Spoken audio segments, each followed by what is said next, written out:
시험에 들게 마시고 악에서 구하소서. 하나님의 말씀은 마태복음 6장 13절입니다. 우리를 시험에 들게 하지 마옵시고 다만 악에서 구하옵소서. 이 시간에는 시험에 들게 마시고 악에서 구하소서라는 제목으로 말씀을 묵상하겠습니다. 본문은 두 가지 의미를 동시에 지니고 있습니다. 첫째, 인간 스스로의 자기 유혹, 즉 자신의 탐욕과 어리석음, 하나님 없이 스스로 생명의 주인이 되려는 근원적 불신앙이 작동하여 스스로 유혹에 떨어지는 인간의 불신앙과 자기 파멸에서 우리를 지켜 보호해 주시라는 기도입니다. 둘째, 인간보다 더 영적으로 간교한 사단의 위협, 유혹, 시험으로부터 우리를 지켜주시라는 기도입니다. 이것을 간단히 정리하면 자기 욕심과 사단으로부터 보호해 달라는 것입니다. 성경에서 악한 자의 시험과 유혹은 반드시 인간의 자의적, 의지적 동의와 감정을 유발시켜서 시행하므로 인간 스스로의 자기 욕심과 사단의 위협, 유혹, 시험이 결합할 때 죄를 짓게 되는 것입니다. 그래서 모든 죄를 사단에게 전가시킬 수 없고 죄에 대한 책임은 자신에게 있는 것입니다. 그러므로 우리는 항상 마음을 비우고 자신을 성찰해야 하고 사단이 미끼로 던지는 생각들을 물지 않아야 합니다. 이것이 조화를 이룰 때에 죄의 유혹에서 벗어날 수 있는 것입니다. 사단이 아무리 인간보다 뛰어난 능력을 가진 존재라 하더라도 인간의 존엄성, 의지의 자유, 그 책임성을 우리가 사단에게 넘겨주지 않을 수 있습니다. 본문에서 시험을 뜻하는 헬라어는 페이라스모스입니다. 타락의 결과를 가져오는 요인인 유혹을 뜻하는 이 시험은 하나님이 주시는 연단에 해당되는 시험과는 다릅니다. 시험을 뜻하는 헬라어 페이라스모스는 원래 유혹이라는 뜻인데 다른 의미로는 곤란, 어려운 지경으로 해석할 수도 있습니다. 이것을 종합하면 시험은 죄의 유혹과 사단으로부터 받은 공격으로 인한 어려움을 말하며 영적인 것은 물론 외적인 것까지 포함하는 개념입니다. 그래서 우리를 시험에 들게 하지 마옵시고라는 말씀은 우리를 자기 욕심으로 인한 죄의 유혹으로부터 보호해 달라는 것입니다. 그리고 악에서 구하옵소서라는 말은 죄를 짓도록 유혹하는 악한 자로부터 구원해 달라는 것입니다. 예수님께서 이러한 고백을 가르치신 것은 인간은 호흡이 있는 동안 그 누구도 자기 욕심으로 인한 죄의 유혹과 사단의 공격을 피할 수 없기 때문입니다. 사단이 우리를 유혹하는 목적은 파멸케 하는 것입니다. 사단이 주는 유혹, 공경, 어려움은 너무도 끈질기기 때문에 사람들이 인내하지 못하고 실족하는 경우가 많이 있습니다. 그래서 어려운 일, 예를 들어 사업의 실패, 질병의 고통 등에 부딪히게 되면 신앙에 대한 회의를 갖고 하나님은 내 기도를 듣지 않는다라며 하나님을 원망하는 경우가 있는데 이것은 신앙을 자라게 하려는 하나님의 은혜임을 기억하며 끝까지 믿음으로 인내해야 합니다. 하나님께서는 죄인들을 구원하시기 위해 찾으시지만 사단은 우리의 구원을 파괴시키기 위해 찾아다닙니다. 사단의 유혹에는 세상의 명예, 물질, 쾌락을 통한 세상의 유혹, 음란, 호색, 탐욕을 통한 육체의 유혹 등이 있습니다. 만약 이러한 죄의 유혹이 싫어서 어디론가 떠난다면 그곳에서 새로운 죄의 유혹에 부딪히게 될 것입니다. 유혹은 삶이 있는 곳이라면 어디든 존재하기 때문입니다. 우리는 죄의 유혹으로 인해 이웃이나 환경을 그리고 하나님도 비난할 수 없습니다. 야고보서 1장 13절로 15절에 사람이 시험을 받을 때에 내가 하나님께 시험을 받는다 하지 말지니 하나님은 악에게 시험을 받지도 아니하시고 친히 아무도 시험하지 아니하시느니라. 오직 각 사람이 시험을 받는 것은 자기 욕심에 끌려 미혹됨이니 욕심이 잉태한즉 죄를 낳고 죄가 장성한즉 사망을 낳느니라. 13절에서 내가 하나님께 시험을 받는다는 말은 실수는 자신이 저질러 놓고 책임은 하나님께 돌리는 그릇된 심리를 말하는 것입니다. 즉 시험은 인간의 마음속에서 발생하는 범죄에 대한 충동으로 그 원인은 인간의 욕심이라는 것입니다. 우리가 죄를 짓는 것, 즉 하나님께 대한 불순종을 깊이 생각하면 자신의 욕심과 교만 때문이라는 것을 알 수가 있습니다. 욕심이 들어오면 자신의 욕심을 이루기 위해 하나님과 하나님의 말씀을 밀어내고 자신과 자신의 생각이 하나님의 자리에 앉아 행하기 때문입니다. 어떤 사람은 유혹을 당했기 때문에 자신을 더럽다고 생각하고 죄의식에 사로잡히는 경우가 있습니다. 하지만 유혹은 죄가 아닙니다. 히브리서 4장 15절에 예수님은 모든 점에서 우리처럼 유혹을 받으셨습니다. 그러나 죄는 없으셨습니다. 죄와 유혹의 차이는 무엇일까요? 유혹은 죄를 마음에 생각하는 것이고 그 유혹을 따라 죄를 지었을 때 죄가 됩니다. 물론 죄는 행위가 아닐 수도 있습니다. 그러므로 우리는 자신이 유혹받기 쉬운 것이 무엇인지 깨달음을 통해 유혹 때문에 더러워졌다는 생각에 사로잡히지 않을 수 있습니다. 자신이 어느 부분에 유혹에 약한지 아는 것이 중요한 것은 그 유혹에 넘어지지 않도록 조심하는 것도 있지만 불필요한 죄책감에 빠지지 않기 때문입니다. 창세기 3장 15절을 보면 사단은 예수님의 발꿈치를 상하게 할 것이니라고 했습니다. 이 말씀은 여자의 후손이신 예수 그리스도께서 십자가에 달려 상함을 받을 것이라는 의미입니다. 이 말씀을 우리에게 적용하면 생명이 다하는 날까지 우리의 영혼을 지옥으로 끌고 가기 위해 사단이 우리의 연약한 부분을 계속해서 공격한다는 말입니다. 이것을 깨닫게 되면 예수 믿는 내가 왜 이러한 죄를 해결하지 못할까라는 불필요한 죄책감에 빠지지 않게 되고 자신의 연약한 부분을 보호해 달라고 끊임없이 기도하면서 나아가게 됩니다. 물론 살다 보면 자신의 연약한 부분에 넘어져 죄를 짓기도 하지만 그것 때문에 무너지지는 않습니다. 그것이 자신의 연약함임을 알기에 회개하고 돌아서서 다시금 예수를 붙잡고 가는 것입니다. 그러므로 너는 왜 죄를 완전히 끊지 못하느냐는 사단의 속삭임에 속지 말아야 합니다. 고린도전서를 보면 우리가 유혹을 당할 수 있다고 기록하고 있습니다. 유혹이란 모든 사람에게 있는 일반적인 것입니다. 유혹은 모든 사람이 받는 것이므로 나 혼자만 유혹을 받는다는 생각은 바람직하지 않습니다. 나만 죄된 생각을 하는 것이 아니라 모든 인간이 죄된 생각을 품고 살아가는 것입니다. 그러므로 영적인 사람은 유혹을 받지 않는다고 생각하는 것은 사실이 아닙니다. 사단은 다음과 같이 속삭입니다. 그런 짓을 하는 사람은 너밖에 없다. 너처럼 유별나고 심각한 사람은 없다. 다른 사람은 그리스도 안에서 죄로부터 자유함을 얻었는데 자신만 유독 가망 없는 사람이라고 생각하도록 하는 것입니다. 이러한 속삭임은 사단으로부터 오는 거짓말입니다. 우리가 당하는 유혹은 세상 어느 그리스도인이나 다 겪는 보편적인 일입니다. 이러한 사실을 알게 되면 유혹의 힘은 줄어들 수 있습니다. 죄는 단순히 그것만 있는 것이 아닙니다. 죄의 이면에는 충동적인 힘이 있어 계속해서 죄를 짓도록 우리를 자극시키고 부추깁니다. 만약 이를 부정한다면 우리는 이러한 충동을 다룰 수 없습니다.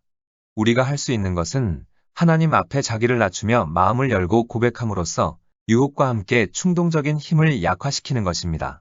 그리고 기도를 통해 죄를 짓도록 충동질하는 힘을 꺾는 것입니다.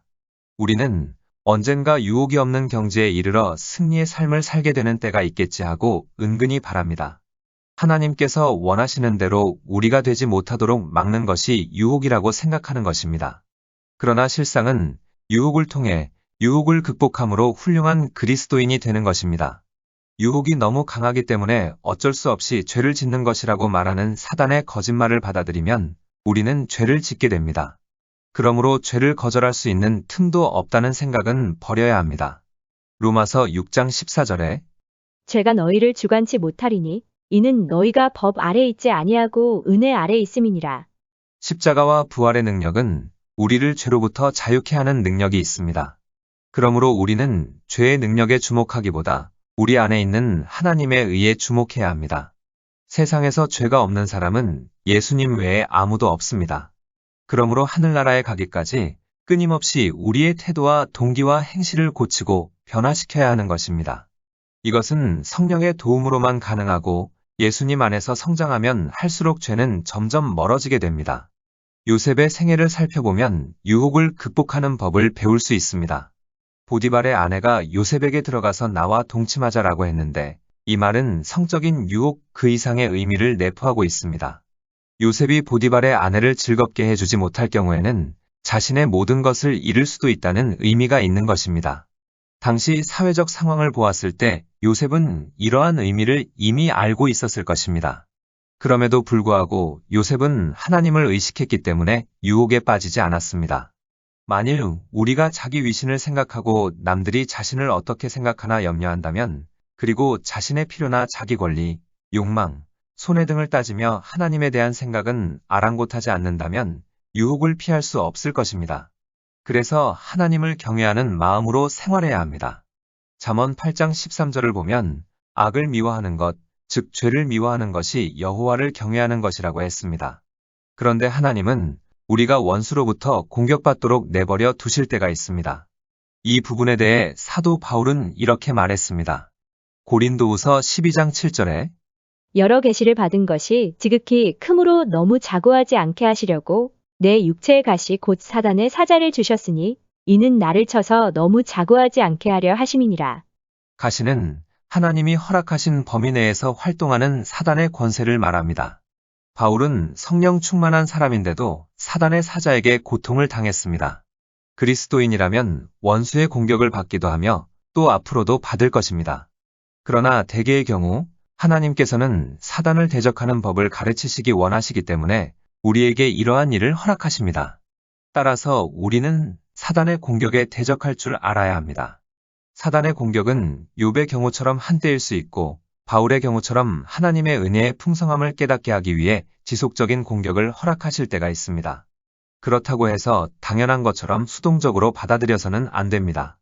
우리가 사단을 대적하는 법을 배우지 못하면 우리가 맞서기 전까지 사단은 우리를 괴롭힐 것이기 때문입니다.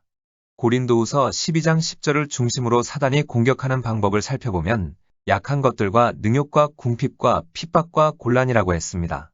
고린도후서 12장 10절에 그러므로 내가 그리스도를 위하여 약한 것들과 능욕과 궁핍과 핍박과 곤란을 기뻐하노니 이는 내가 약할 그때에 곧 강함이니라.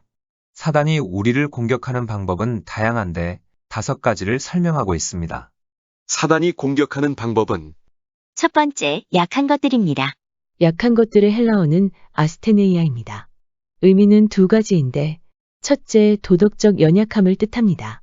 도덕적으로 가치 있는 일을 하지 못하도록 사단이 공격하는 것입니다. 세상 이치에 맞는 일을 하지 못하도록 한다고 해석할 수도 있지만 영혼의 관점에서 보면 눈을 가려서 예수를 믿지 못하도록 하는 것입니다. 약한 것의 헬라어 아스테네이아의 의미는 둘째, 질병입니다. 이것은 사단이 우리의 육체를 공격한다는 말입니다. 우리가 이런 사실이 있다는 것을 알지 못한다면 사단은 우리의 육체를 끊임없이 공격할 것입니다. 그렇다고 해서 모든 육체의 질병이 다 사단으로부터 온다는 뜻은 아닙니다. 이와 같은 논점에 대해 2가지 양극단이 존재합니다. 하나는 인간 타락의 관점에서 모든 질병은 사단으로부터 오는 것이라고 믿는 것입니다. 다른 하나는 과학적인 관점에서 질병은 사단으로 인한 것이 전혀 아니라고 믿는 것입니다. 하지만 이 둘 다 옳은 것은 아닙니다. 우리가 질병에 걸리는 원인은 다양한데 이를 살펴보면 질병의 원인은 첫째, 병원체일 수 있습니다.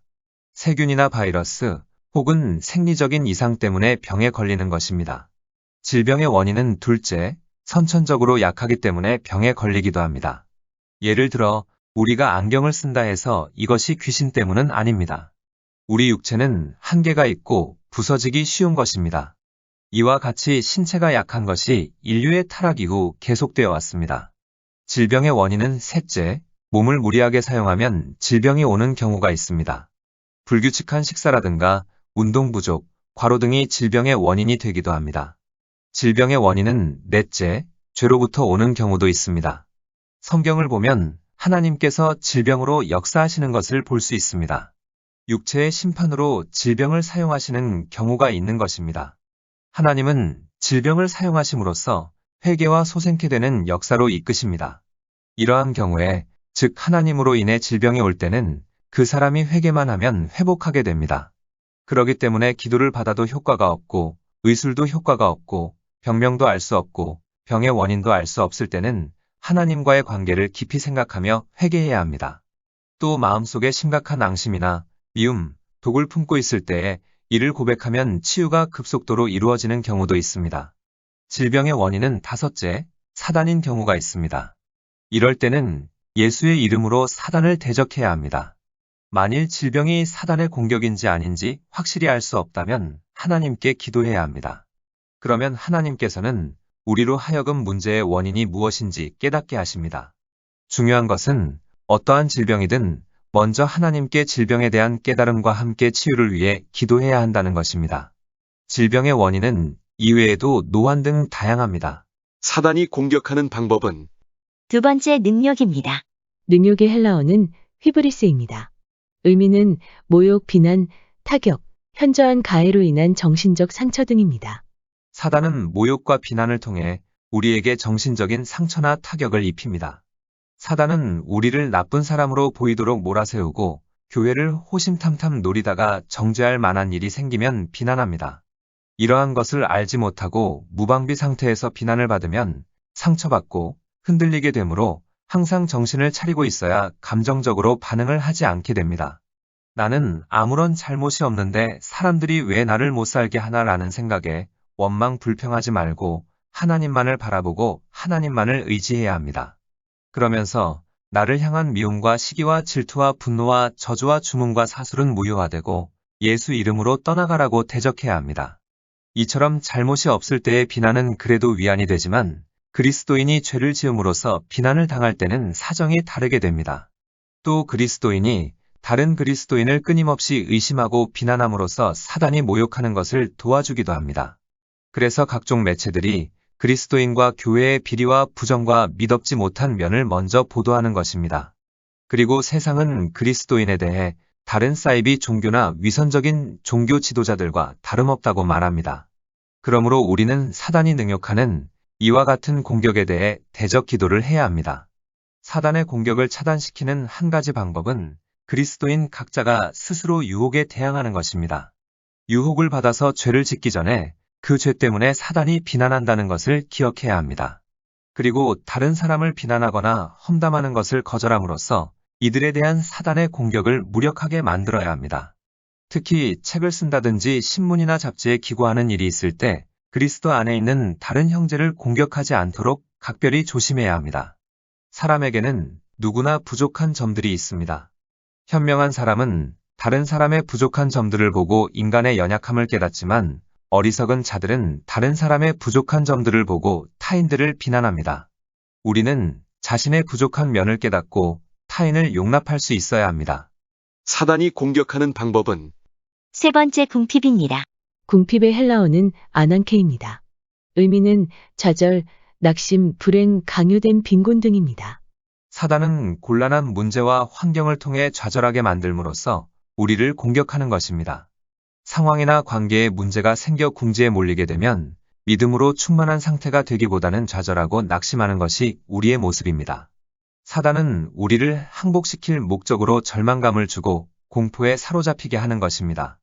이렇게 되면 다음과 같은 생각을 하며 자신이 세상에서 가장 불행한 사람이라고 생각하여 좌절하고 낙심합니다. 더 이상 사역도 못하겠다. 더 이상 봉사도 못하겠다. 더 이상 살고 싶지도 않다. 이제 그만두고 싶다. 이제 그만 빠지고 싶다. 이제 가정을 포기하고 싶다. 이제 직장을 포기하고 싶다. 이제 사업을 포기하고 싶다. 이러한 생각이 밀려올 때에 정신을 차리고 생각의 주도권을 사단에게 넘기지 말아야 합니다. 그렇기 때문에 자신의 생각을 점검하면서 부정적이고 파괴적이고 절망적인 생각들이 오면 예수의 이름으로 대적하며 생각의 늪에 빠지지 말아야 합니다. 사단이 공격하는 방법은 네 번째 핍박입니다. 핍박이란 힘이나 권력을 통해 하나님을 섬기지 못하도록 압박하는 것입니다. 핍박의 헬레아는 디오그모스입니다. 의미는 박해, 학대, 치근댐, 괴롭힘입니다. 박해로 사단은 우리를 핍박함으로써 공격하기도 합니다. 복음을 전하는 사람들을 핍박하여 복음을 전하지 못하도록 막는 것입니다. 또 사단은 우리가 헌신된 그리스도인이 되지 못하도록 핍박하기도 합니다. 그 예가 적당히 예수 믿고 적당히 신앙생활을 하라고 속삭이는 것입니다. 이러한 속삭임에 속으면 훗날 내 영혼이 버림받을 수 있음을 알아야 합니다. 예수는 확실히 믿어야지 적당히 믿는 것이 아닙니다. 사단이 공격하는 방법은 다섯 번째 곤란입니다. 곤란의 헬라어는 스테노코리아입니다. 의미는 극심한 고통입니다. 우리가 정신적으로 극심한 고통을 느낄 때는 재정적인 압박이 올 때입니다. 그래서 사단은 물질적인 어려움을 통해 우리를 공격합니다. 특히 복음을 전하는 데 필요한 재정을 구할 때 사단은 이를 방해합니다. 이렇게 해서 하나님을 불신하게 만들고 하나님의 사업이 확장되지 못하도록 막는 것입니다. 안타까운 것은 이러한 일이 성공을 거두고 있다는 것입니다. 여러 해 동안 심한 재정적인 압박을 견디지 못해 중도에서 포기하는 선교사, 목회자, 성도들이 얼마나 많은지 모릅니다. 그러므로 우리는 사단을 대적하고 재정, 건물, 사람, 그리고 우리에게 필요한 모든 공급이 원활히 이루어지도록 기도해야 합니다. 또 모든 지출을 규모 있게 하면서 재물을 다스리는 지혜를 달라고 기도해야 합니다. 그리고 무절제한 생활을 통해 저축하지 못하게 하여 가난하게 하는 것은 사단의 계략임을 알고 조심해야 합니다. 또 세상적인 무소유의 개념을 잘못 받아들이는 우를 범하지 말아야 합니다. 또 우리가 무언가를 소유하면 하나님께 죄를 짓는 것처럼 하여 불안케 하는 것도 사단의 역사임을 알아야 합니다. 이러한 사단의 장난에 속지 않기 위해서는 성경적인 물질관이 무엇인가를 올바로 아는 것이 중요합니다. 재정적인 어려움을 당할 때 사단은 우리가 먼저 하나님을 향한 믿음을 포기하기 원하지만 우리는 사단이 중단할 때까지 대적해야 합니다. 사단이 도망하는 것은 우리 하기 나름입니다. 그렇다고 사단이 쉽게 포기한다는 말은 아닙니다. 사단은 우리의 본성을 알고 있고 인내가 부족하다는 것을 잘 알고 있어서 우리가 행동을 취한다 하더라도 먼저 포기하기를 바랄 것입니다. 그러므로 우리는 사단을 끊임없이 대적해야 합니다. 우리가 작정한 만큼 사단의 세력은 약해지기 때문입니다. 우리가 지닌 권위에 대해 확신을 가지고 행한다면 사단은 그것을 보고 공격을 그치게 될 것입니다. 그러므로 포기해서도 안 되고 낙심해서도 안 되는 것입니다. 승리는 우리의 것이지만 대가는 지불해야 하고 그 대가는 우리의 믿음과 인내입니다. 우리는 타락한 세상에서 살고 있습니다. 악이, 죄가 우리를 둘러싸고 있으나 그리스도께서는 우리 안에 계십니다. 우리는 이 세상에서 회피하기 어려운 일들을 경험하며 살아갑니다. 그러나 이를 올바른 방법으로 대응하면 우리 신앙은 더욱 견고하게 됩니다. 우리가 유혹이나 사단으로부터 공격을 받을 때에 자신의 연약함을 알게 되면 더욱 하나님을 의지하게 되고 영적으로 성숙하게 됩니다. 말씀을 정리하겠습니다. 본문에서 시험이라는 말은 원래 유혹이라는 뜻인데 다른 의미로는 곤란, 어려운 지경으로 해석할 수도 있습니다.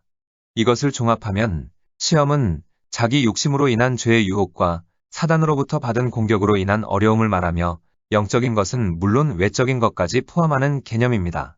그래서 우리를 시험에 들게 하지 마옵시고라는 말은 우리를 죄의 유혹으로부터 보호해 달라는 것입니다. 그리고 악에서 구하옵소서라는 말은 죄를 짓도록 유혹하는 악한 자로부터 구원해 달라는 것입니다. 예수님께서 이러한 고백을 가르치신 것은 인간은 호흡이 있는 동안 그 누구도 죄의 유혹과 사단의 공격을 피할 수 없기 때문입니다. 죄와 유혹의 차이는 무엇일까요? 유혹은 죄를 마음에 생각하는 것이고 그 유혹을 따라 죄를 지었을 때 죄가 됩니다. 고린도후서 12장 10절을 중심으로 사단이 공격하는 방법을 살펴보면 약한 것들과 능욕과 궁핍과 핍박과 곤란입니다. 기도하시겠습니다. 하나님, 우리의 생각과 마음을 잘 지켜 자기 욕심으로 인한 죄의 유혹과 사단의 공격에 넘어지지 않게 하옵소서. 육체적 질병, 비난과 모욕을 통한 정신적인 고통, 문제와 환경을 통한 좌절과 낙심, 그리고 핍박과 물질의 어려움이 올 때에 끝까지 기도와 믿음과 인내로 승리하게 하옵소서. 예수님의 이름으로 기도드립니다. 아멘. 하나님께서는 내 형편이 어떠하든 내 신분이 무엇이든 무슨 죄를 지었든 변함없이 나를 사랑하십니다.